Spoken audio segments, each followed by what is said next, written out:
The Heart of Midlothian, dramatised by Gerda Stevenson, from the novel by Sir Walter Scott. Episode 1.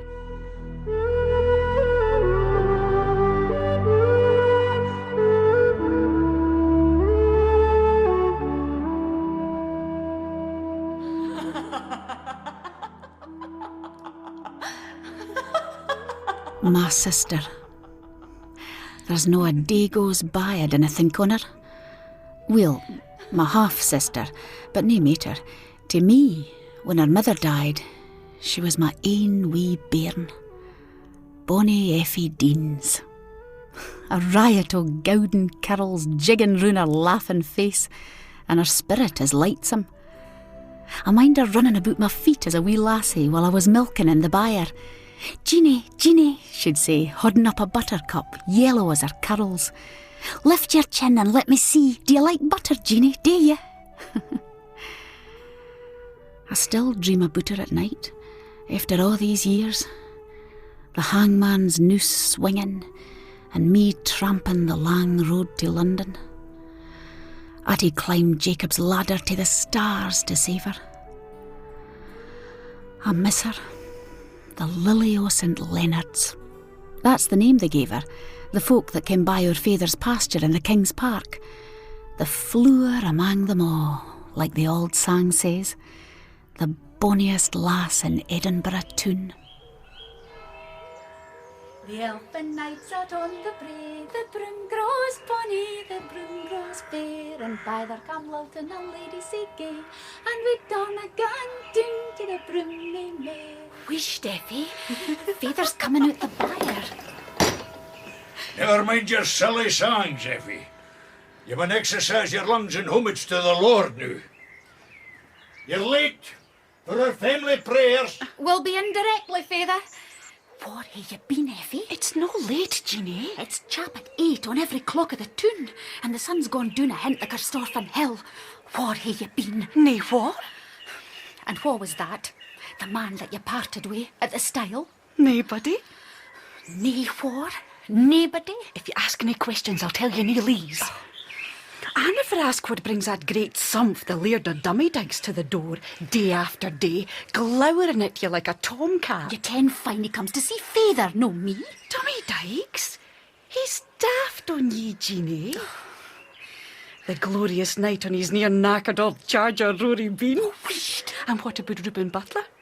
Does he come, do you think, with his long Latin havers and his Bible blethers, just to see Feyther? Effie, hae you nae respect for the Lord's word, or for Mr. Butler? You should give thanks for the comfort and wise words he's brought to this house. Jeanie, forgive my high spirits. I'd wish my tongue blistered rather than vex ye. Never mind me, Effie. Just dinna vex our Feyther. I won't, Jeanie.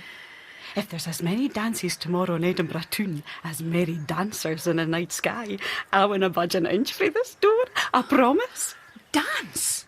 Oh, Effie, what could tak you to a dance? Dance? Oh. Dance, did you say? I don't need to breathe sic a word over my threshold. It's a dissolute, profane pastime practised by that unhappy lass that danced the heat off John the Baptist, upon which chapter I will exercise this night for your further instruction, and ye hae need it, Effie Deans, you young lammer. Feyther, I didn't Better to be born a cripple, carried frae door to door begging bawbees, than to be a king's daughter fiddling and flinging your way through life like yon hussy Salome. Whisht, Effie, dinna greet. Aye. Gang in then, my honey's. Gang in. And we'll seek grace to preserve us frae all manner of profane folly. There was naebody I respected mair than our Feyther. Widowed twice, he bore his grief with an iron faith. But sometimes I felt he expected mair of folk than religion and common sense demand. And Effie was sae headstrong, to curb her freedom on a sudden might push her into neglecting her duty altogether. But a chancy offer came Effie's way. A job in a shop on the high street o' Edinburgh. My father's cousin, Mrs. Saddletree, sold riding gear there at the sign of the Golden Nag. Feyther was delighted. bed, board and a bit wage, and his lassie would be under his cousin's eye. Effie was taken with the plan and all, though I wasnae sure. The toon would put sair temptations in her path. But then, maybe the move would mean she'd break off with the man I'd seen her daffing with here at St Leonard's. Jeannie! Jeannie Deans! Reuben! I didn't think I'd see you in the toon. Oh, I've come to hear the minister preach in the Tolbooth Kirk. Your father always says he's worth the listening. I'm headed the same gate. I thought you were still in Dumfries. Well, I start my new teaching post in Liberton tomorrow. Oh, we'll be seeing Mary then. But you're licensed to preach now. Can you find a position? Oh, not yet, I'm afraid. Isn't Effie with you today? I chapped at the Golden Nag, but nobody answered.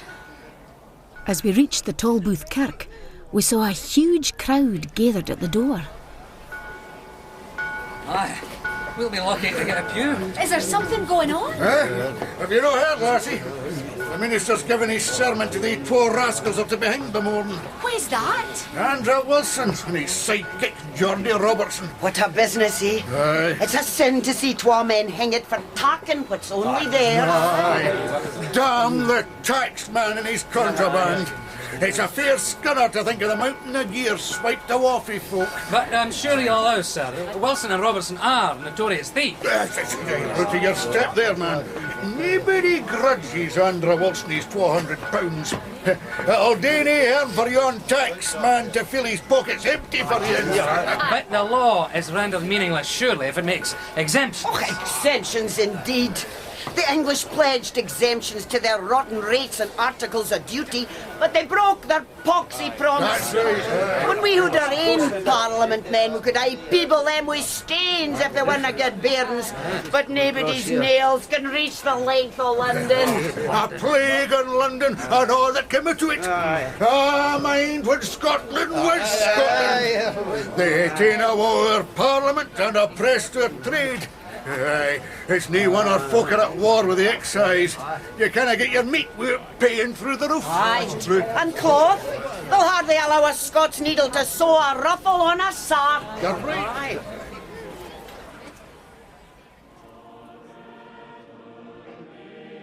It was the custom that criminals under sentence of death were brought to the Tolbooth Kirk to join in public worship on the Sabbath afore execution. Wilson and Robertson were in a pew set apart, each held by twa soldiers of the city guard. There was standing room only left at the back. I was singing with the congregation next to Reuben. Light frae a window was slanting o'er his fine face. I kenned his features like I kenned the burns and braes where we walked together as bairns. We'd herded the sheep for my father and his grandmother day in, day out after school. He was weel liked for his gentle nature and was aye the best scholar. He'd be a minister yet, and we'd be man and wife. We just had to bide our time. But at that moment, I felt we were trembling on the verge of eternity with these wretched men facing their Maker.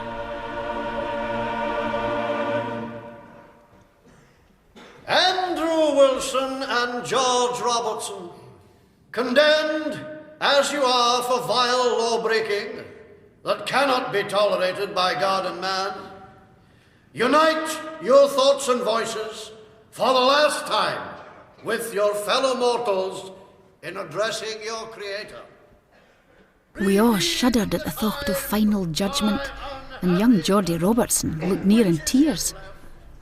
All of a sudden, Wilson, a big strong man, grabbed twa the soldiers, yin with each hand, threw himself over a third, and he shouted, Run, Geordie, run!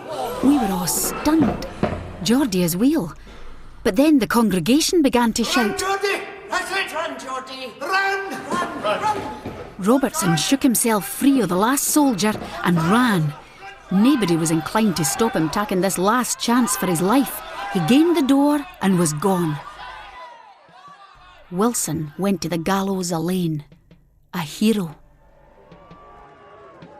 They drafted in the Welsh Fusiliers for Wilson's hanging. Queen Caroline was taking nae chances with the mob that day.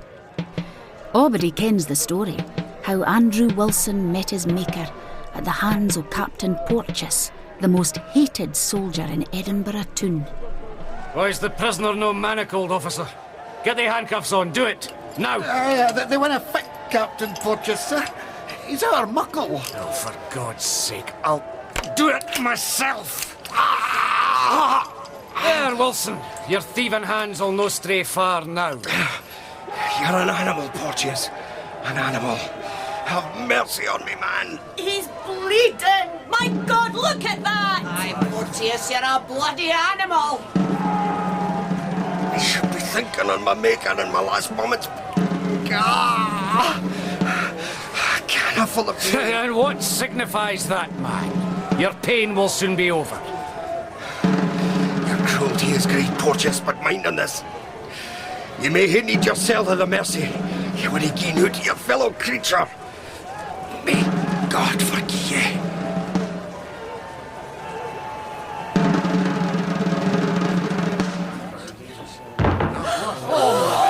There he goes, poor man. By God, Porteous, you're the devil himself, as ye should swing! Back to where you came from. You're not wanted here.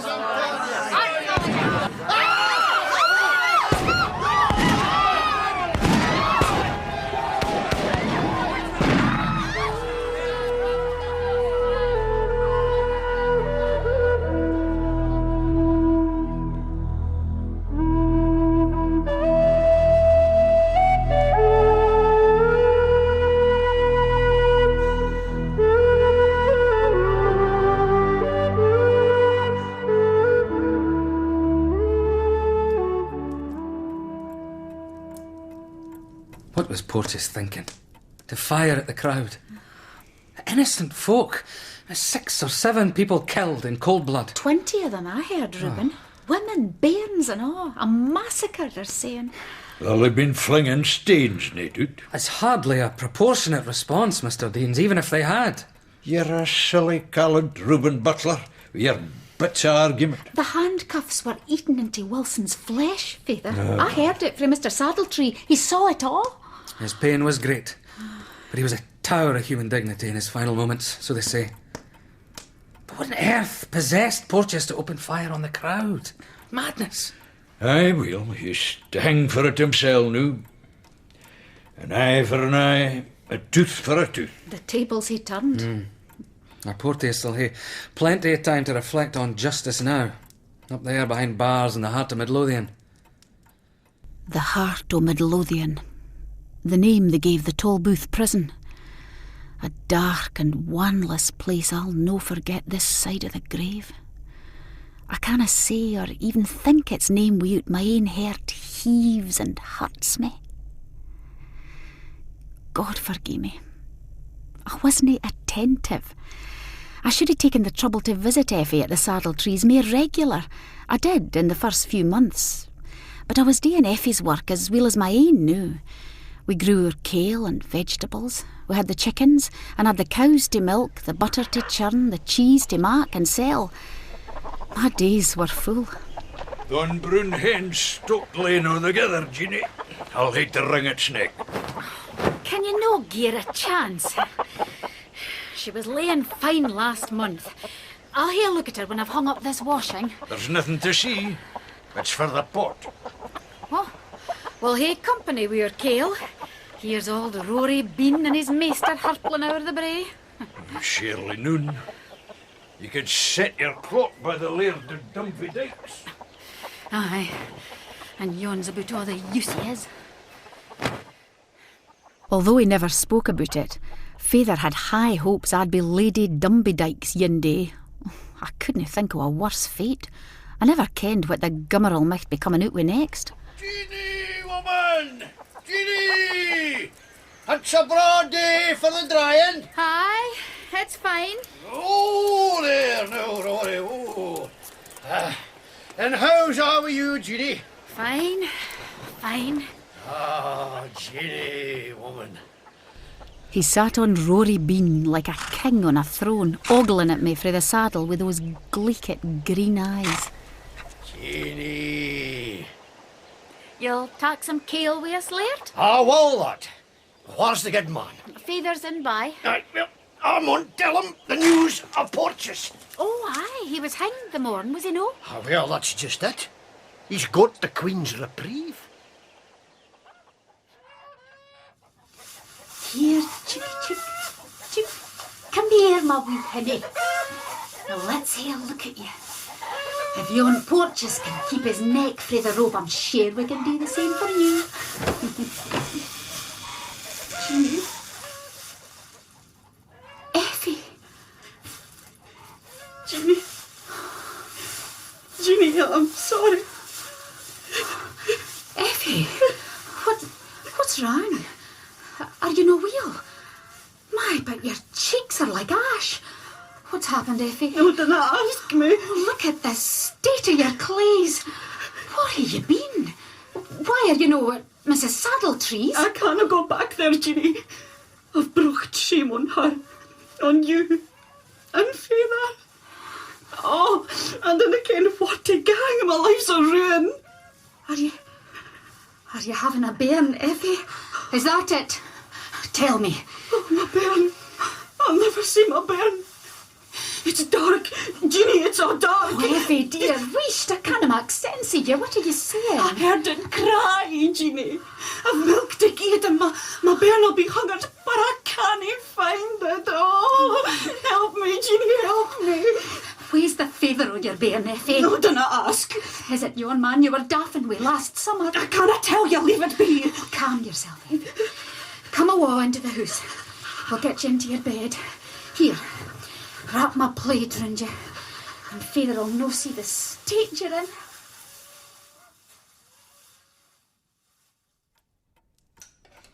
in. Has that cousin of mine nae sense in her? No to tell us Effie's illness. The lassie's cheeks are near sunk into her skull. I'll tack her some broth once she's had a sleep. Aye, Jeannie's the woman to cure the sick, Davy. There's nobody can beat her broth, the breadth of Midlothian. My, look at yonder, Davy, man. We have some grand visitors today. Must have got one of your cooking, Jeannie. What's this? What's this? Oh, there's a coach drawn up at the door, Feyther.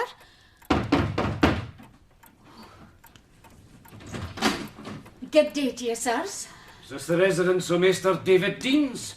Aye, that's me. We have a warrant to search for and apprehend one Euphemia or Effie Deans. Effie? May the Lord in his She's mercy... accused of the crime of child murder. I take it the accused is in the house. Aye, she is, but you can't just... Euphemia Deans, you're under arrest. God. Effie. Murder? But Effie wouldn't... Oh, she'd never... Jeannie, I got him. Jeannie. Feyther! Oh, Jeannie, woman, Jeannie. Oh, dinna just stand there, laird. Help me raise my Feyther up. He's struggling for breath. Mercy, sir. Have mercy on me. I had never hurt my bairn. Tell that to the judge. Oh, please, sir. Wait, Jeannie. Feyther, you know, tell us. Do not let them track me. Forgive me. Forgive me, Feyther. Vile harlot. She's disgraced the blood of an honest man. I'll kill her, by God. I'll kill her with a word and a look. Davy, man, wanna sell her help.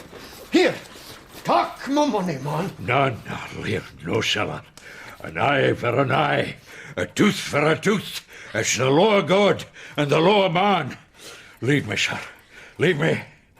I'm in warsel with this trial and privacy and on my knees. We were in the depth o' affliction. I wished Reuben was here to gie us his wise counsel, but he didn't come.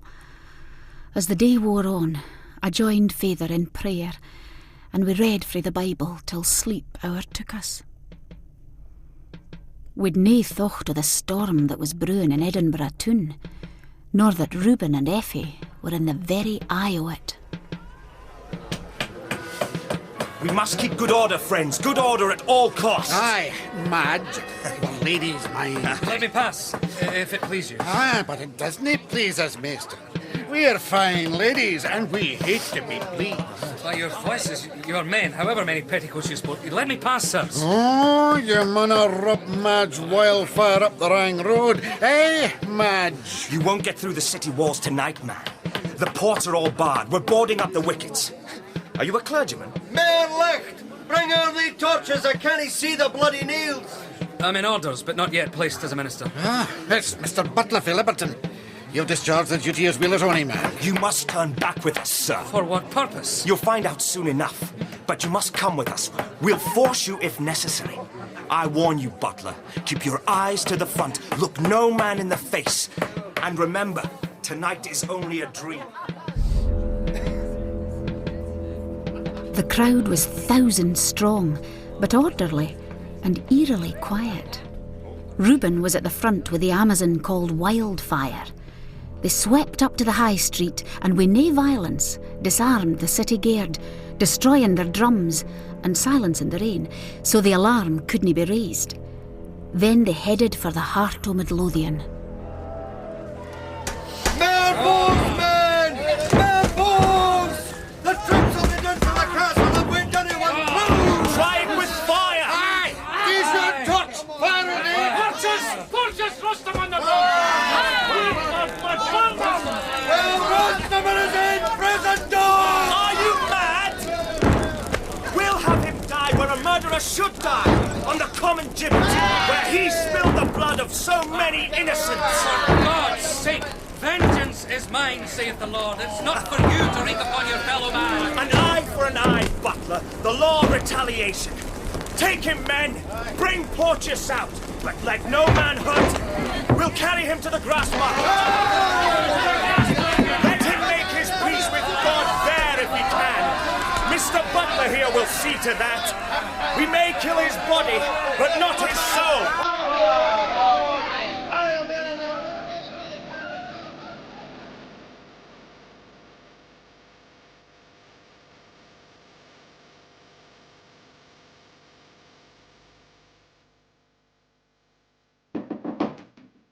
Come in. Jeannie, Mr. Deans. Oh, may God comfort you, my dears. Ye hae heard then, Reuben? Yes, I was in town. The saddle trees told me about Effie. God comfort you. He does, my friend, and he will. But I hae been ever proud of my sufferings in the good covenanting cause, and now I'm to be tried for it. And I will bear my lot with submission. The question is, what will the lightsome and profane think of the guide that canna keep his ain family from stumbling? I canna speak it. I canna. Father had to leave the room. We could barely bring ourselves to look at Reuben, with such shame now flung on us. Shame that touched on all connected with Effie and our family. I tried to get into the toll booth to see her, Jeannie, but they closed early because of the Porteous business. I'd have come sooner, but I couldn't leave the city. The mob had barred all the ports. God forgive them. They burned down the toll booth door, dragged Porteous out and strung him up on a dyster's beam. Oh. I saw it all. The deal's turned loose on the world, Reuben. Well, the prisoners of the toll booth certainly are. The mob and their madness set them free. The Heart of Midlothian's an empty tomb. My God. Where's Effie then? Is she out with him? I don't know. I don't think so. One of the mob, a painted madman in women's clothes they called Madge, was calling for her in the prison, but I didn't see her. Reuben, I'm glad you've come. For I hate to tell you, all mun be ended between you and me. Ended? Why? How can you break our promise, Jeannie? Reuben, you're a man of spotless name. You deserve to rise high in the kirk. What do you mean? This stain'll never be forgotten. Will it no stick to us, to your bairns, and to their very bairns? Oh, my God. My dear, my love, please, listen to me. No, Reuben. My ain distresses I can bear. There's nae need for buckling them on other folks' shoulders. Jeannie, I'd hopes that I was more to you than simply one among other folk.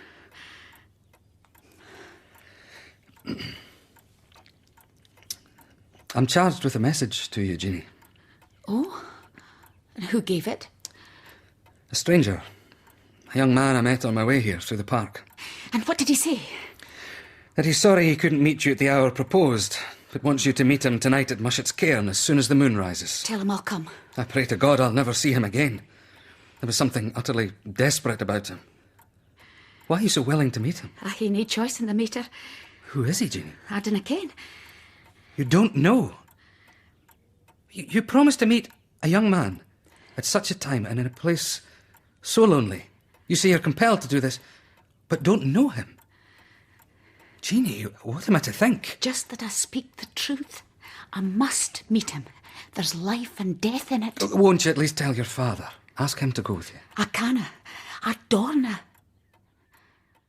I'd had a letter frae this same stranger that Reuben had met, saying Effie's life depended on me meeting with him. I'd half a mind to show the letter to Reuben, and maybe I would have done, but the Laird o' Dumbiedike's arrived, and a package frae Mr. Saddletree, a copy of the indictment against Effie. You'll hate to get an advocate, Davy. Advocates? I ken them well. Carnal, crafty self-seekers. Slaves of Satan, every one of them. Surely someone suitable can be found. And it'll cost you, Davy. I'll pledge £30. Nae lawyer shall speak for me that hasna concurred in the testimony of the brave and worthy champions of the Covenant. But, Father, we need help. She's confessed to having a bairn. It's a sword thrust into my heart. Can't I be of use? I've only the coat on my back, but... Oh, Jeannie, woman, dinna greet. Oh, Mr. Butler, do you no think her eyes are like lammer beads with their tears? Can we stick to the point, Laird? Was someone with Effie when she gave birth? Has she been asked about it? I'll fly to the toll booth. There must be more here than meets the eye. I wish I was as young and supple as you, Mr. Butler, and had the gift of the gab as well. You take no rash steps, Jeannie, till you hear from me. I'll return directly. I waited the hale lang day to hear frae Reuben, but he didna come. He'd been arrested. He was recognised at the toll booth as yin of the mob frae the Porteous riot and hauled up afore the magistrate. Look you, Mr. Butler, Queen Caroline is not best pleased with Edinburgh. Someone must swing for this lynching of Porteous. Indeed, sir. But the mob dragooned me into their service. I was trying to leave the city. Please, don't detain me any longer. I must return to St. Leonard's. I'm afraid for my friend's life. But God knows what this desperado may do to her if she meets him alone. Mr. Butler, you're a young man and bear an excellent character, so much I will testify in your favour. But I may tell you, the waiters at the West Port observed something like the trepidation of guilt in your conduct. God forgive them. They willfully misrepresent me. I am entirely innocent. Officer, bring Ratcliffe in. Now, Mr. Butler, this desperado, the man you say you met in the King's Park, you're sure there was something familiar about his features? There was, yes. Do you suppose that Jeannie Deans will accept his invitation? I fear she may. You needna fear. We'll be there to assure her protection. And here's the man we'll bring with us.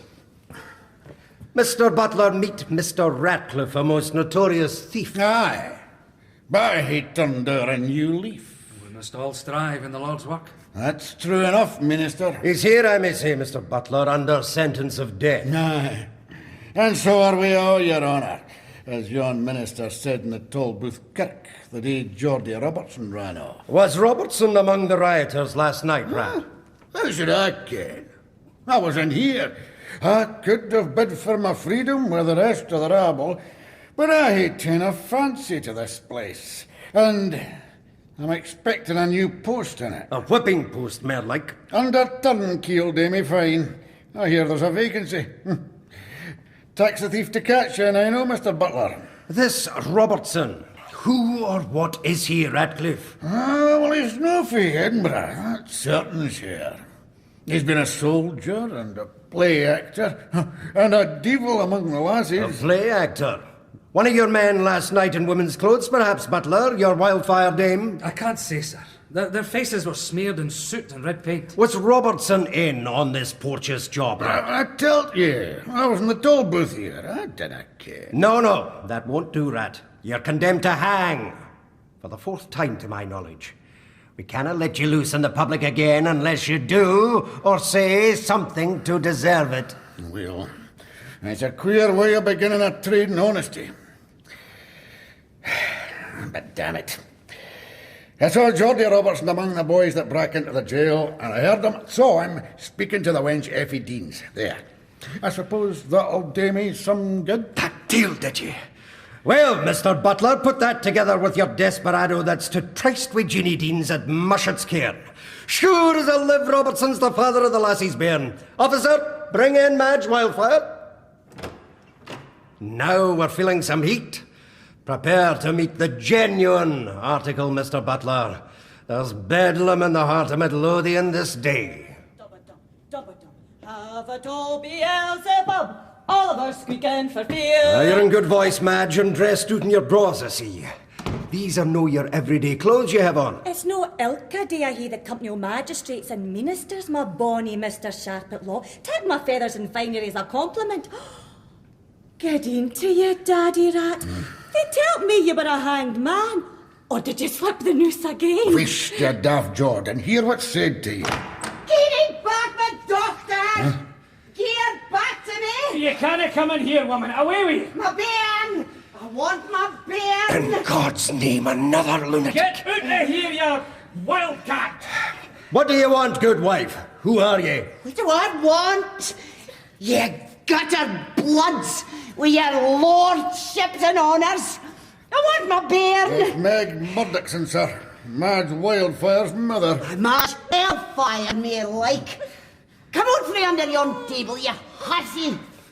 She's maybe not as wise as other folk, but they haven't suffered like she's done. What right are ye to lock her in the jail and how that can't defend herself? I can prove she's never seen Jock Porteous alive or dead. My mother's sair upset, sir. She's maybe had a quarrel with her old man. That's Satan, you ken. And I'll pay for it. I'll pay for it. It's me that's paying for it, you crazed bitch.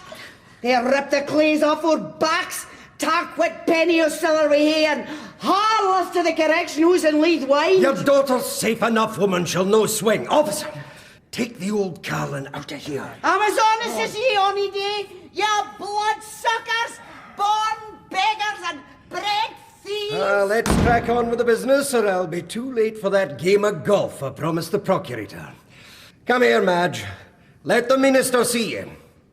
Will Butler, do you know this Madge Wildfire, as she calls herself? So I am, though I was in something better. But I can't mind when that was. I glance at the wildfire, I glance at the town. I'm seen on the causeway, I'm seen on the I never saw the poor town. demented creature in my life before. Then she's not the Madge Wildfire you saw last night? No, they're both tall, but there's no other resemblance. Were they dressed alike? Different altogether. He was wearing an old brown gown and a red cloak. Madge, my bonny woman, what did you do with your everyday clothes yesterday? Didn't ken? Yesterday's a dream I can't mind. Maybe you would mind if I gave you this half-crown. It might guard me laugh, but it wouldn't guard me mind. Damn her crazy prate. Let me try her, sir. Madge. Madge, my honey. Are you only darlings now?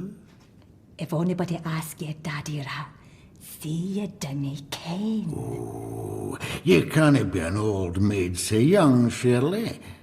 I dare say ye hae yin. I've made an yin. There's Rob the Ranter, Will Fleming, and Geordie Robertson. My ain gentleman, Geordie. So there. What do you think of that for a jangle of Joes? Och, Madge, you'll maybe win herts dressed out in your bras, but in your ilka day clays, there's nabody'll look at you. You're a lean old sorrow, Daddy Rat. Gentle Geordie wore my old brown threshy coat yestreen and my red cloak, and he gaed through the town with them. Gauzy and grand he looked like ony queen in the land. What did you with the bridal ring? You're paying your rent, Ratcliffe. Here's direct evidence. You'll guide us to Mushet's cairn tonight. Gentle Geordie's our man. I'm not exactly sure just where the place is, Your Honour. There's no half road to saving your neck, Rat. You can't protect Robertson now. I think I might know the place, sir. Perhaps I could... You're going nowhere, Butler. For the time being, you're under arrest. Madge here kens what it is. Take her away, yon skirling limmer. Waste woman. Use her as bait. Her and Geordie are old Joes. If he hears her singing, he'll likely come to her. Aye. There's something in that, maybe. Aye. Madge, lassie. Are you for a wee donner wi' me the night? To Mushet's cairn? Nicol Mushet, you say? He'd be blithe to see you, Daddy Rat. How's that? Nichol's dead and buried with his wife these 10 years. I still hear blether, though, at Mushet's cairn. I spak with him Friday last. The wife's neck's fair mishacked, though, with the stabbing and twisting he gied her. She wears her corpse sheet drawn up to hide it, but that can't hinder the blood seeping through. God's name, woman. I tell her to wash it at St. Anthony's Well. The holy water'll cleanse if onything can. But they say blood never bleaches out o' linen cloth. I tried Deacon Sanders' new cleansing drops on a bairn sheet at home last week, but it didn't work. It didn't work. But we'll hae a braw bleach in the night, me and Mushet's wife, in the licht o' the bonny Lady Moon. It was a harvest moon, a blood-red disk when it first rose over the King's Park. I waited till Father was asleep, then wrapped my plaid about me and stepped out into the night. By then, the moon was high in the starlit sky. Ilka shadow o' rock and wind garred me shiver with the fear o' hidden spirits. On a sudden, a black figure rose up frae the mound o' stains that was Mushet's cairn. Are you the sister of Effie Deans? I am. Tell me, are ye the cause of my sister's ruin? Yes. Oh, God forgive you. If you wish her life saved, listen to me and promise you'll obey my directions. Say first what you want of me. No. You must first swear, solemnly swear I'll swear if it's lawful. I'm warning you. I can match Mushet's crime with another just as horrible, a bullet through your skull, and you'll sleep with his wife till eternity. Oh, sir, spare my life, spare me. What? No promise? I can promise nothing unlawful for a Christian. Damn you, woman. I only meant to frighten you into giving your word.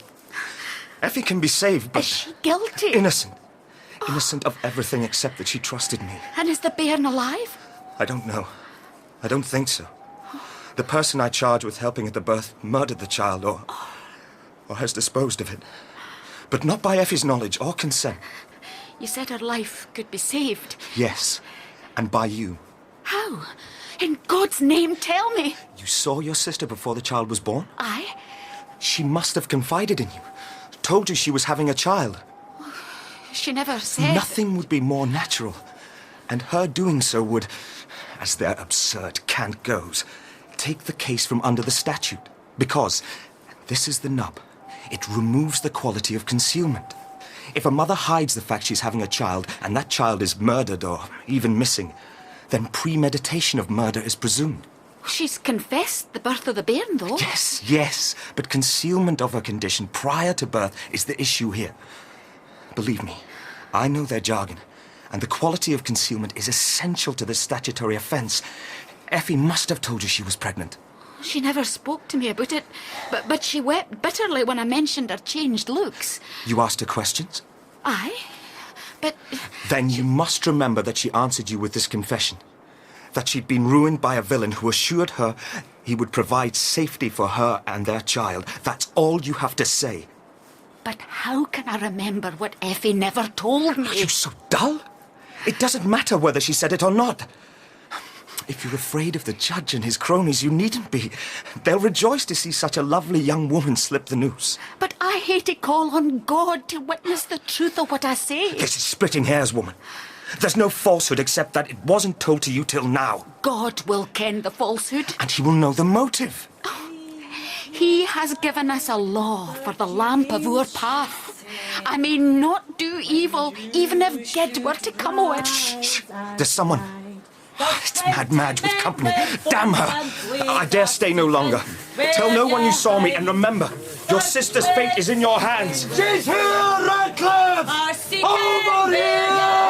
Mr. Serpent-Law! Your name is Jeannie Deans, and you are my prisoner!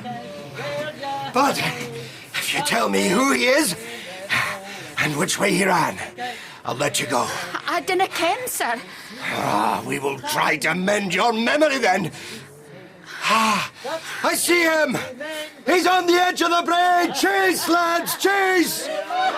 Radcliffe, hold this woman till I come back.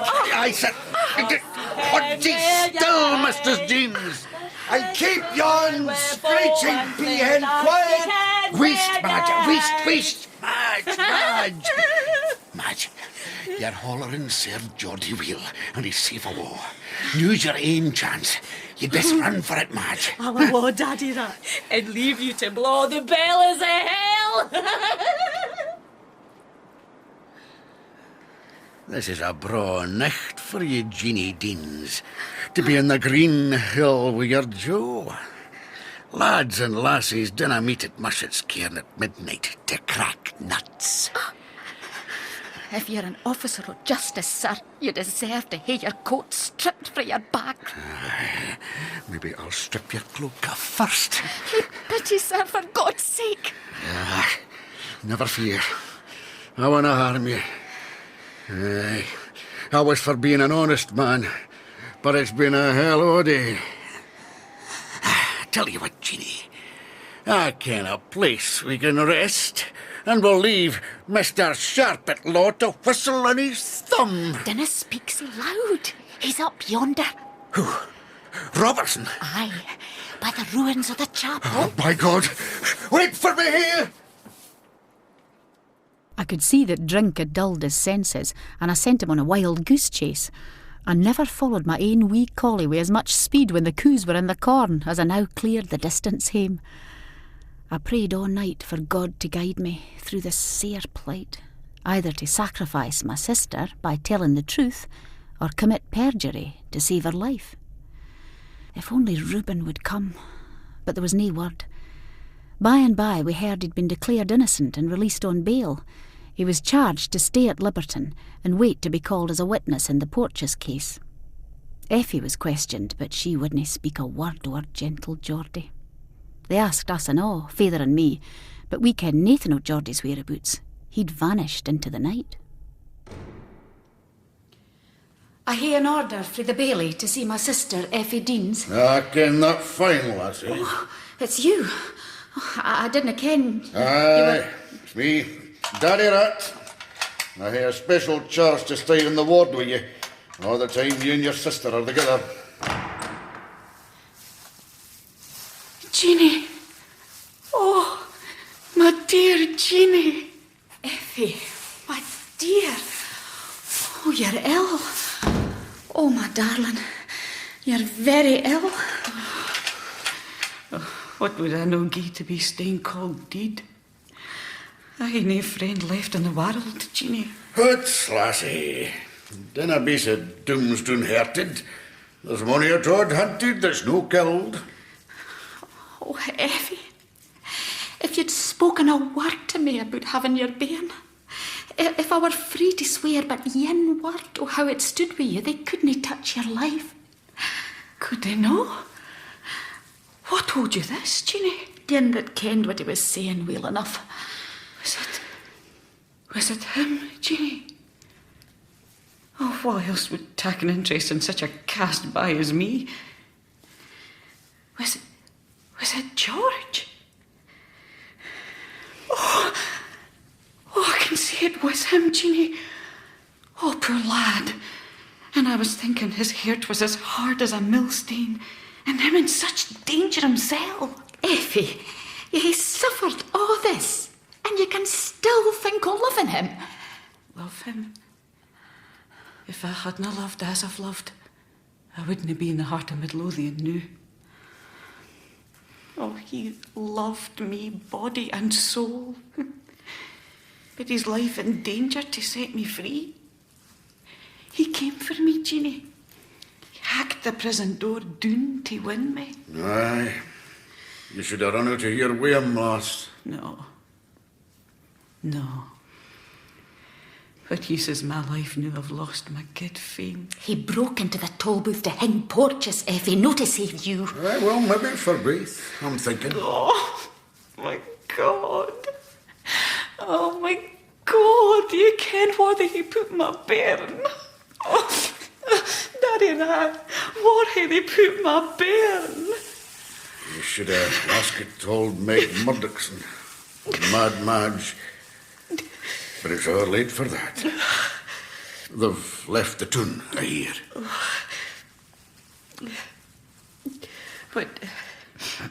What did George want of you, Jeannie?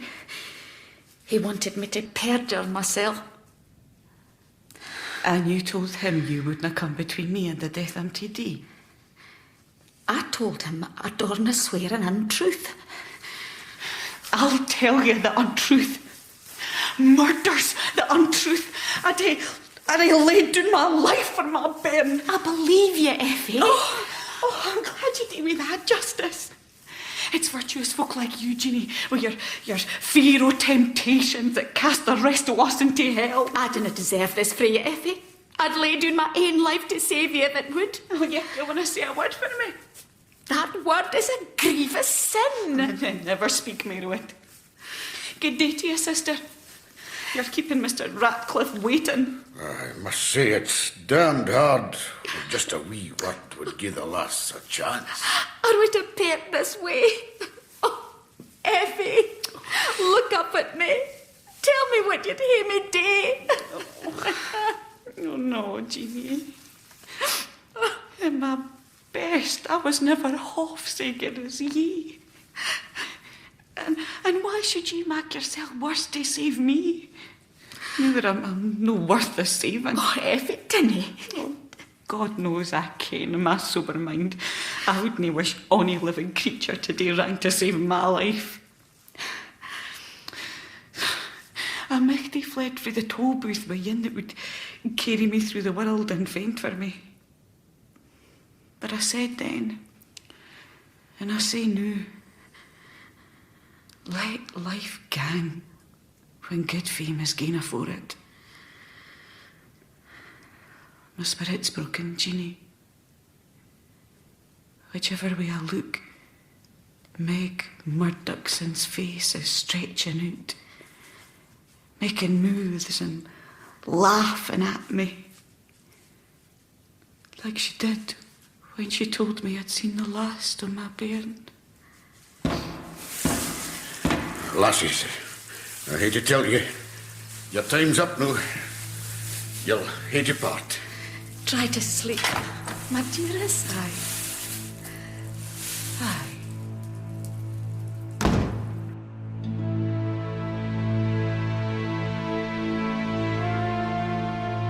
A lowering mist had settled on Edinburgh town next morn, the day o' Effie's trial. My heart was happed in the same grey haar.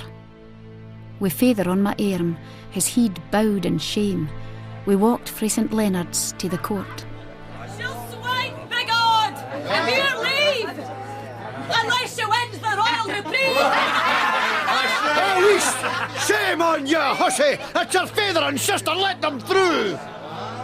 I turned to find it was the Laird o' Dumbidyke speaking up for us. God bless him. Do Stevie Deans! He's fell off his pulpit now! There's the seat on high for you! Have you nae compassion? Let them through, I say!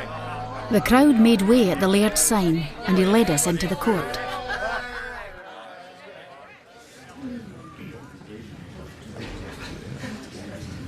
The maester says you have to bide in a side room, Jeannie, to wait till you're called as a witness. Can I no stay with my father, Laird? He needs me by him. You hate to be separated. Your testimony must be influenced if you bide in court. My Jeannie kens her ain mind. She went astray frae God's truth. Whisht. Here's the judges coming in. Bring in the prisoner. Euphemia Deans. I had to leave father then, and was hurried out by the macer. I was left on my lane. The minutes stretched out to eternity. The gloom with the dark oak panels minded me of the valley of the shadow of death. Effie's death. Her life, my ain sweet sister's life, hung by a thread that my tongue could cut. I went down on my knees and prayed to God to guide me. Jeannie Deans, they're ready for you. As I entered the court, Effie stood up and reached halfway out the bar to me. Jeannie! Oh, Jeannie, I never touched a hair on my wee bear. Save me! Save me! I looked over to my father. His hands were clutching at his brow. Jeannie Deans, daughter of David Deans, cow feeder at St Leonard's Crags, before this court take the solemn oath and repeat after me. The truth to tell and no truth to conceal. The truth to tell and no truth to conceal. As far as you know or should be asked. As far as I know or should be asked. In the name of God, as you will answer to God at the great day of judgment. In the name of God, as I will answer to God at the great day of judgment.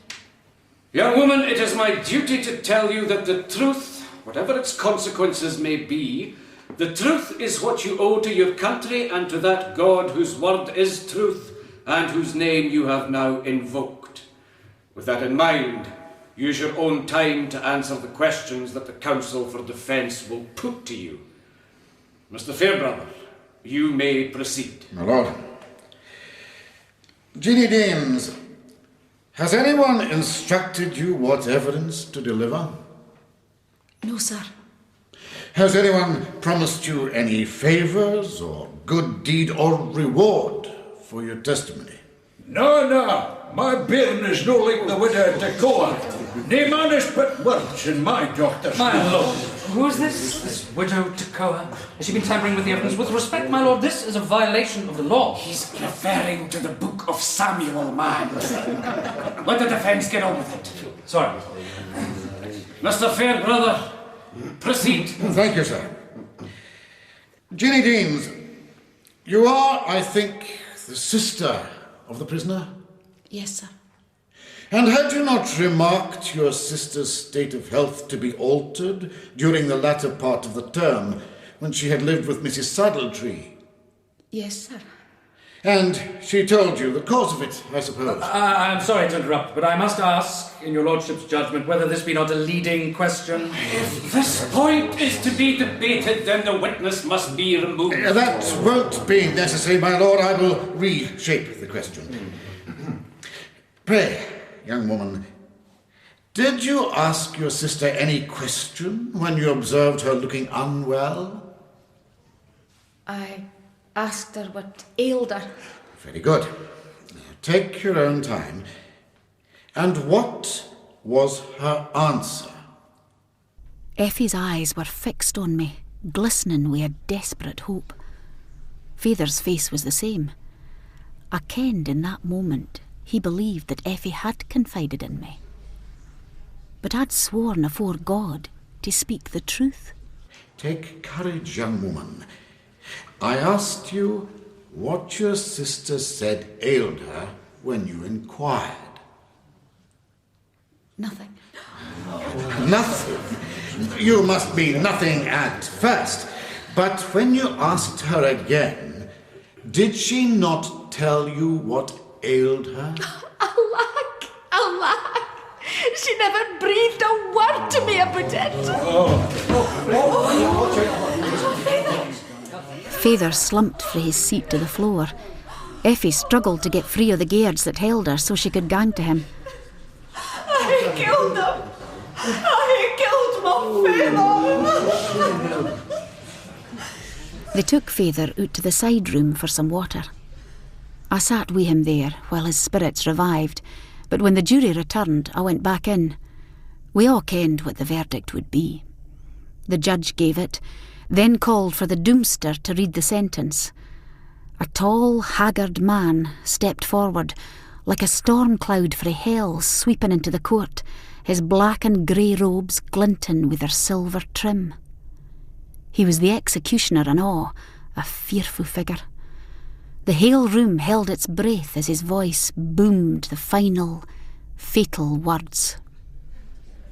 And upon that day, betwixt the hours of 2 and 4 o'clock in the afternoon, you, Effie Deans, will be conveyed to the common place of execution, and there hanged by the neck upon the gibbet. And this I pronounce for doom.